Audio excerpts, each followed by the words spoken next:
Hello everybody, welcome back to the channel. Welcome back for the first time this week. I haven't posted a video since Friday, so it's been a minute. So in this video I'm going to cover the last 3 days of my trading and give you an update. So it's been pretty good. I bounced back. I had a pretty bad day Friday, which caused me to implement some changes in my process, specifically about what I do pre-trade to make sure I'm actually getting into a pocket aces.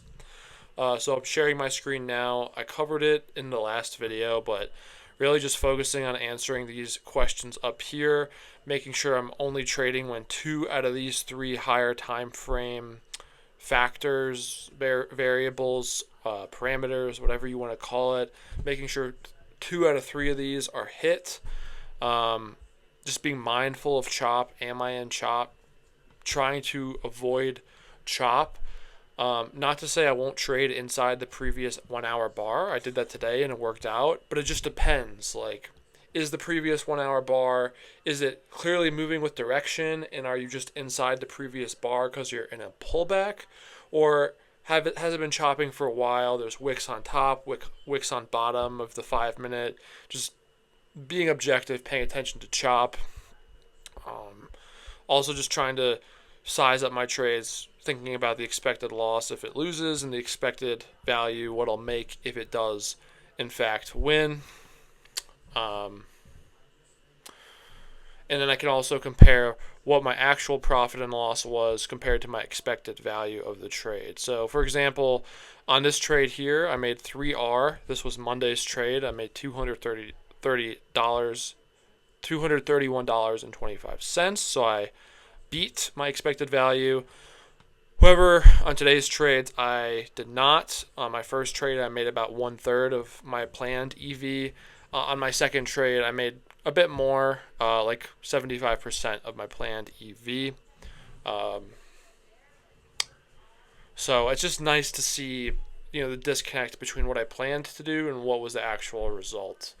Let me show you the screenshots of my trades.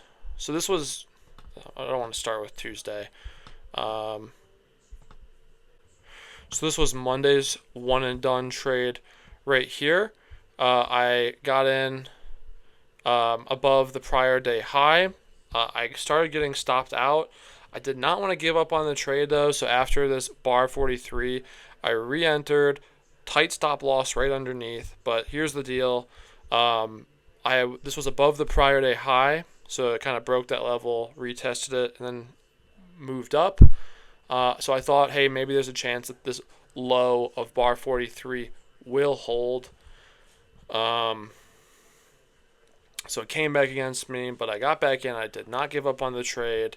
I targeted the high of this range and a hit. And I think the reason this trade I got more EV was because I added extra contracts. And because the stop loss was so tight, only like 2 or 3 points, I was able to increase my leverage a bit without worrying too much about the risk. So this trade almost went against me, but I stuck with it, and I had all my higher time frame factors going my way.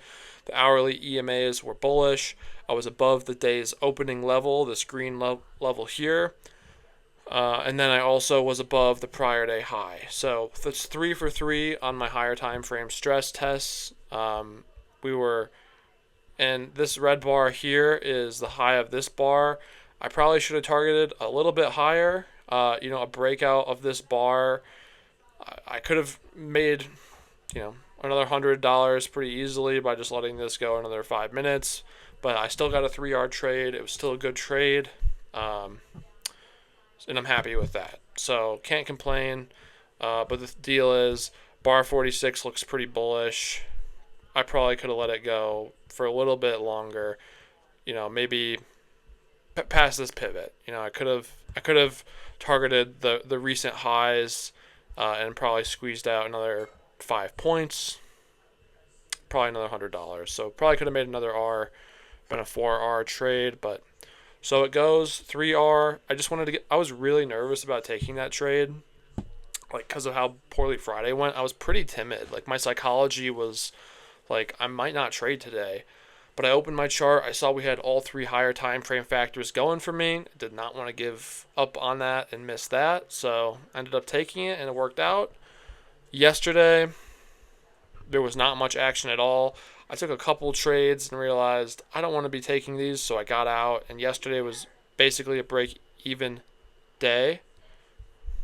Let me show you yesterday the data. Yeah, I took like 2 random trades, got out right away. So basically break even day, I made like 10 bucks.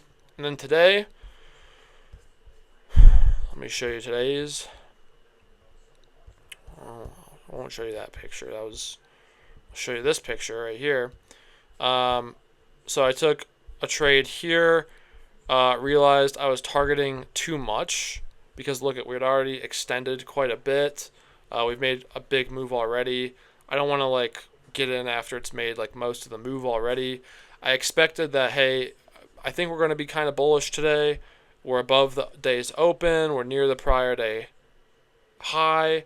We're bullish EMAs. So that's 2 out of the 3 factors, bullish EMAs and being above the open.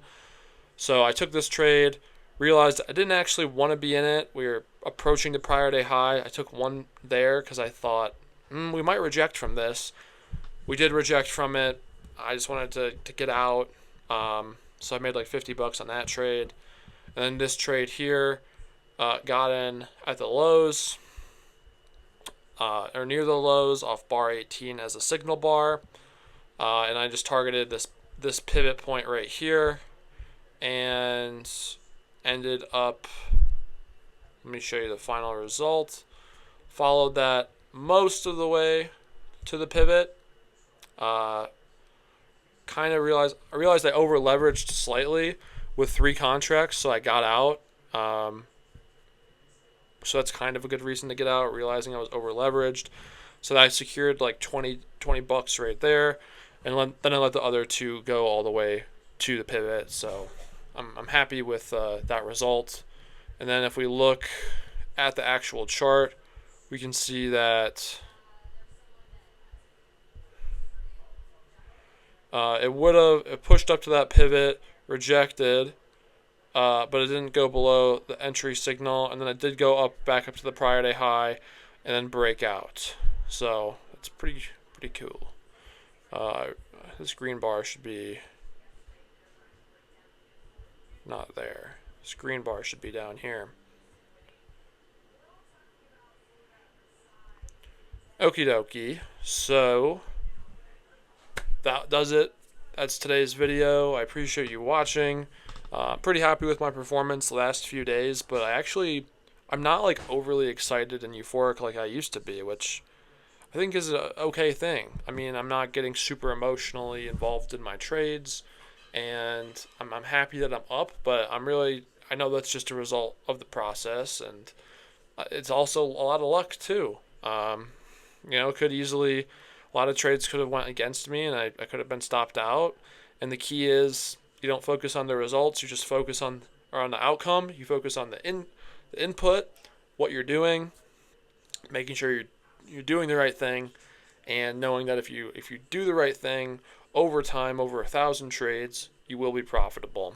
So it doesn't mean you won't have bad weeks or bad months.